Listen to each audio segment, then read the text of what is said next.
What's going on, guys? Welcome to a new episode of Wasteland with Wiz. Happy to be with you guys today. So if you read the title of the video, which I'm assuming you did if you clicked the video, I want to welcome you to Wasteland, which is a channel where I am sharing my process of becoming better and reaching a better version of myself.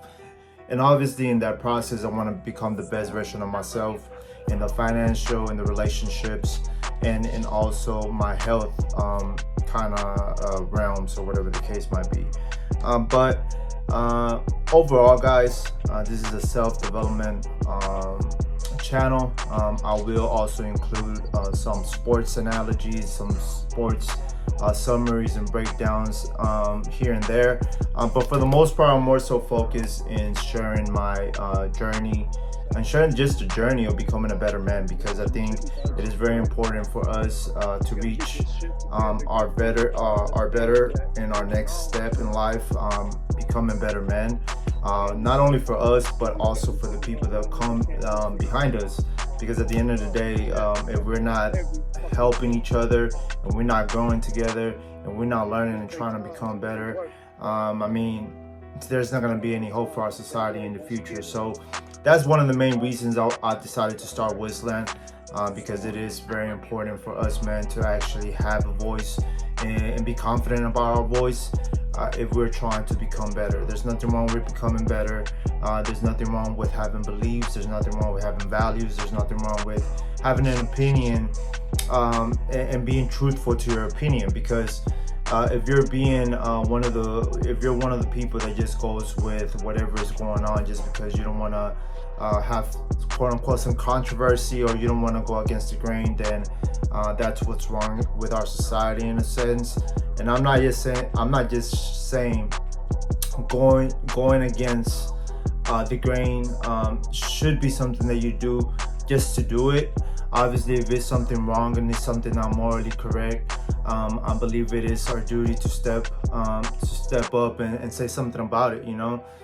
That's one of the main reasons I wanted to share this, because I want to have a voice that actually I can allow others to also have a voice for themselves. Because there's nothing wrong with you having opinions. There's nothing wrong with you having a reason to do things.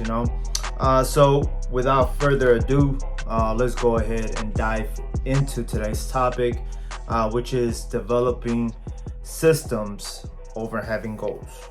The reason that I wanted to share this is because this is something very new for me that I literally just read on a book this week. It is very important, and based on that, I'm gonna definitely share my process and my progress within 2023 and see how that's working out for me. But I already kind of do it without even noticing that I was doing it. For example, when I'm talking about goals, I'm talking about I've also set goals, and I think that sometimes setting goals is a good thing. But after reading the book that I'm reading that I shared in the last video, it's a book by Scott Adams. So basically, how to still succeed at things after failing at so many things. And I'll put it on the screen for you guys to see the book that I'm referring to. Well, it's right here. This book. So this is a book that I'm reading right now, and literally the guy talks about how you should be focusing in systems compared to goals.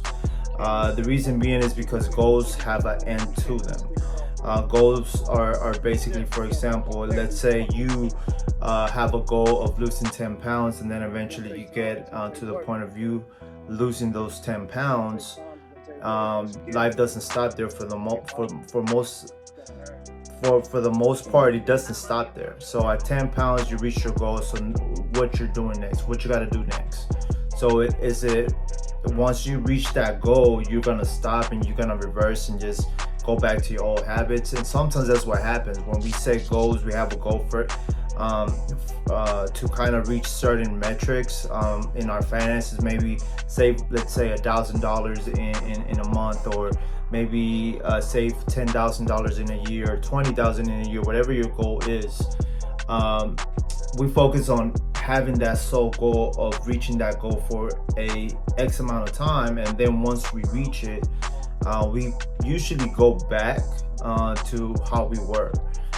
instead of continuing with the process. And that's one of the things that I kind of have learned from reading this book, is that it is better to have a system that will kind of get you the things that you want, but the system keeps working regardless if you attain certain goals or not. So basically, is, for example, I've been working out for the last 10 years. When I first started, I had a goal of gaining muscle. That was my main goal. But as I got more into the gym, I started enjoying the process more. I started enjoying the exercises. I started enjoying the entire culture, the entire aspect of being quote unquote a gym rat, or going into the gym and just seeing other people also striving for a better physique. I kind of like the environment. But my first initial goal was to kind of gain muscle, because I started as a 140 pound kid that literally could not lift the bar. That's where I started. That was my starting point.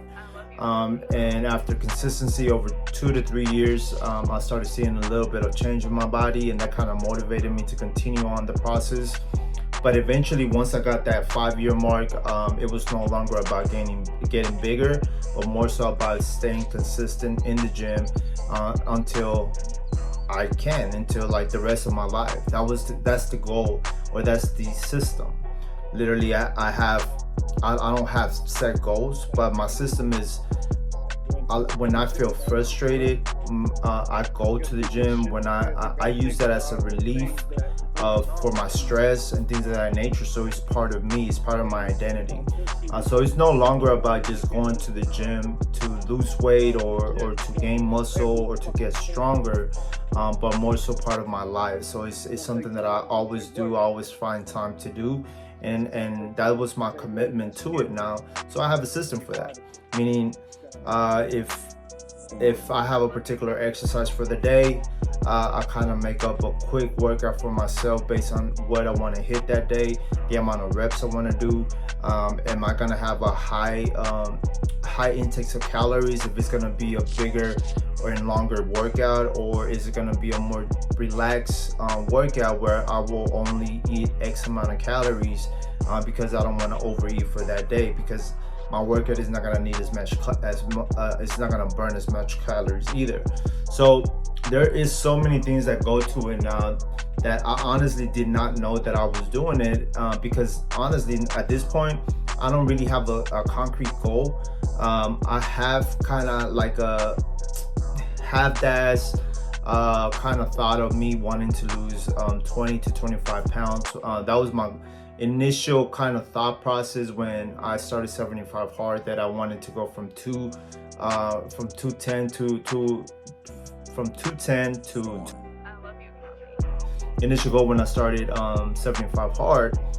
But me being able to go through the process of just going into the gym in and out, it doesn't matter if I gain the 225 if I lose go from the 210 to the 185, because I'm gonna continue working out regardless, and I'm gonna continue doing the things that I'm doing.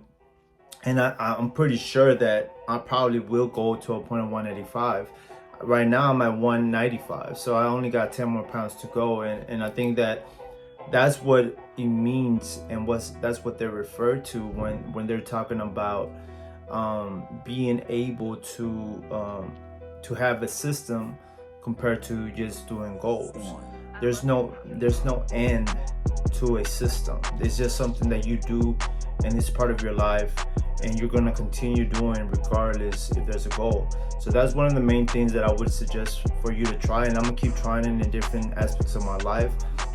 It's already a big thing in my personal life within the fitness world, within me going into the gym, but in regards to my finances, in regards to even my art and the creativity process that I have, usually I go based on goals. Like I want to be able to sell 50 pieces in a year, or I want to be able to complete 100 pieces in a year. Like those are certain metrics that I have put for myself, instead of focusing on the habits and the things that I need to do to get to that point where I'm able to create those things. So basically me doing the work without and without actually thinking about what the results might be. Just keep doing the work, and just getting that system better to a point where it's just automatic. Like things are being done without no struggle, without no friction or anything like that. It just naturally happens.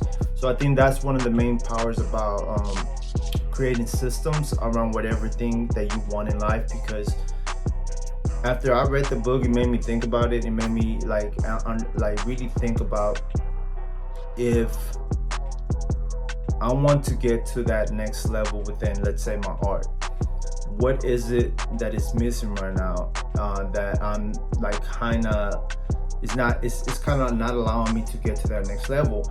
And it's basically not having a consistent system built around my art. I have a consistent system around my fitness. There's not a day in my life that I miss a workout. If I say that I'm gonna do it, I do it without a hesitation.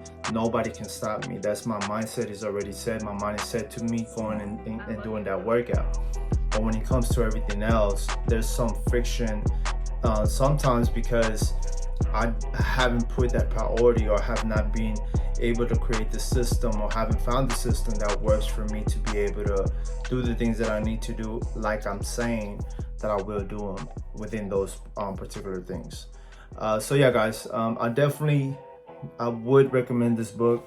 Like I stated, How to Fail at Almost Everything and Still Win Big is so far I'm having a really good read with that book, and I'm not even halfway there, and I'm keeping myself limited to about 15 pages because I don't want to devour the book in like a couple of days. I actually want to enjoy it, so I'm reading only the 10 pages I need for 75 hard, and then I stop myself from continuing to read it. But trust me, if I didn't have a limit, I probably would have finished this book in maybe about a day or two, because it's that good. It is really good. Like, I thought that I was gonna like not like it, and maybe it's because I can relate to the guy, because he's a cartoonist, I'm an artist. So if you're an artist or you're a creative, I would definitely advise you to look into that book, because it is very, for one, inspiring, and it's also kind of teaches you, at least for me, it has kind of relate what I'm going through right now, in a sense, and the things that I think about, how I think about certain things. It's pretty crazy that's literally what's on that book. So yeah, guys, I hope you take this and actually try to apply it to the 3 different areas of your life, which is finances, fitness / health, and your relationships, because relationships are also very important. Something that I know I have to really improve on. Like if I would have to kind of rate myself between all of them, like my fitness is here, my finances are maybe like here, but my relationships are really bad. Like, I'm not a good friend. Like, I don't really reach out to my friends. I'm not the person that plans shit out. Like, I've never been that person. But I am aware of it now that I'm older, but when I was younger, I just didn't care. So I'm just, that when it gets to that point in my life where I have to work on that, I would definitely try to get better in that, because I do think that relationships as a whole are very important. Not only to create strong relationships, but also to have that kind of that connection with humans. To be able to have that peace of mind, and sometimes friends just get you through shit, man. Like, it is a reality. And so yeah, guys, I hope you liked today's video. I'll see you in the next one. Take care. Peace.